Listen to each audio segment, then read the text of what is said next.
Welcome to the Numerology and Astrology for October 21st, 2021. If you add all those numbers together, you get the number 9.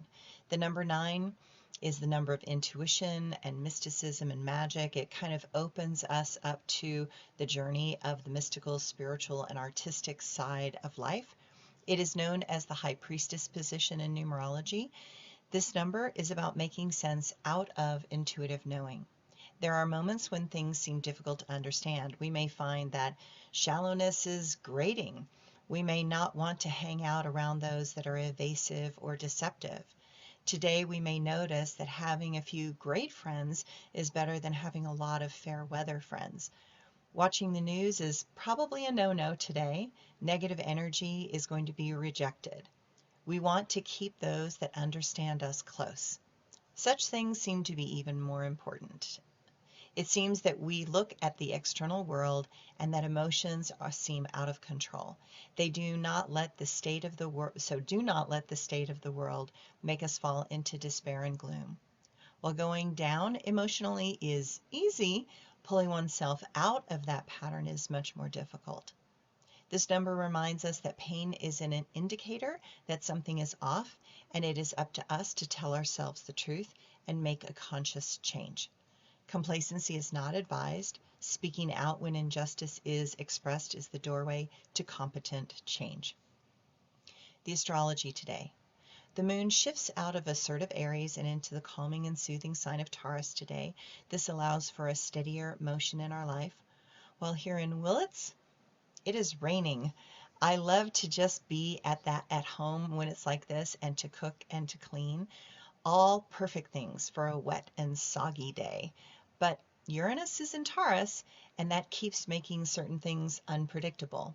While on one level, there is a calming notion, on another level, there is an odd sensation that is difficult to explain. We add the fact that Pluto and Mars are closer together and moving into a square. The full impact of that is tomorrow, but the chances are that you will feel it today. This brings a sense of fun and a momentary feeling of having some semblance of control. There are a lot of things that are going to continue to frustrate us, but this is a small pattern that will help us get some things done. Any feeling of wanting to override others with your own agenda will fail. For some, this pattern will trigger a sense of dissatisfaction, frustration, and upset. Some things are feeling very stuck, and while an argument is futile, it is going to create situations that continue an old conflict. It is best to stay flexible regardless of circumstances. Try not to push. Some things are just not worth the energetic cost that the outcome will require. And my quote for today. Watching the trout swim in the swirling waters of the creek, mesmerized by the reflections of light and scales. Imagining I could pick them up as I wandered barefooted in the icy cold water. The trout, thick like a waving carpet in the mossy water, pooled together in the eddies, resting. Oh, the times of childhood, the magic and wonder of nature inspired delight.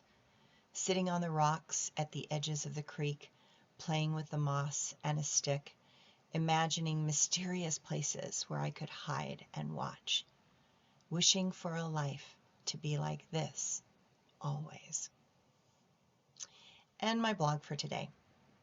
I remember my father driving us in the summer all night from Dallas, Texas to the beautiful location of Creede, Colorado. This was his only 2-week vacation he had all year, for as long as I ever knew him. I was small, and they would pack the station wagon, creating a space on the driver's side in the cargo area at the back for me to sleep. There were no seat belts where I was. My sister would sleep in the back seat and spread out, also without a seatbelt on. I wondered how he could stay awake all night, driving through the flat and endless West Texas landscape, but he did it every year. He never faltered, and we would wake up to the beautiful trees and forests of Colorado. It felt like magic. But in those areas in the summer, we would get afternoon thunderstorms. For many of those childhood years, we used tents rather than a camper. We would be driving in the rain, and I would voice my concern that setting up a tent in the rain would be difficult and miserable. But my dad would smile and point at the sky, saying, "You see that blue spot up there separating the clouds? That is where we will be pitching our tent." And like magic, we would get to where we were going, and sure enough, it would be dry, not raining, and a clear sky. I thought he was like God. I believed he could magically do all of that for us at his whim, like snapping his fingers. There were many things that told me how amazing my father was, many things that I never knew and that did not show up until I got older. But youth is idealistic, and because my father worked out of the country and traveled extensively in my childhood, when he arrived, it was a celebration to have him home. I am much like him, and I credit many of my skills with people to his influence. He would come into a room with a bright and smiling face. He would make everyone laugh, and the entire energy in a room would shift. He could make anything into an interesting story or interlude. He carried a charisma that is hard to explain. Later, I would realize how much effort that took for him, and as he got into retirement and was having heart problems, he had less and less desire to engage with those that did not know or feel comfortable around. I learned that he was tremendously insecure regardless of his amazing external personality. Retirement for him meant that he was no longer required to be the life of the party, though he still was, if he showed up. In retirement, he preferred a quieter lifestyle and shunned stressful people and situations that made him uncomfortable. As a child, when we would get to Colorado and then at the North Fork Clear Creek camping area, we would set up and do outings or excursions in and around that area. There was a fabulous fishing hole at the bottom of a waterfalls that are well known there. To get to it, one had to bushwhack through the fallen trees using the branches as handholds down a steep decline. It was a spectacular spot, pristine, private, and the trout down there would be the length of my arm now, and there were hundreds of them. I was never really a fisherwoman. I wanted to sit and play along the riverbanks, dreaming of being an elf in my own private forest. My sister would catch a fish as fast as my father could string them. I remember at one point my father laughed and said, "Mary Kay, give me a chance to catch a few also." And my mother had a huge cast iron fry pan that she would then cook those trout over the fire with cornmeal and flour. You never tasted anything so wonderful as those trout. It is a shame that when I was an adult, the trout got whirling disease and many died. I have never seen that many trout in those creeks since.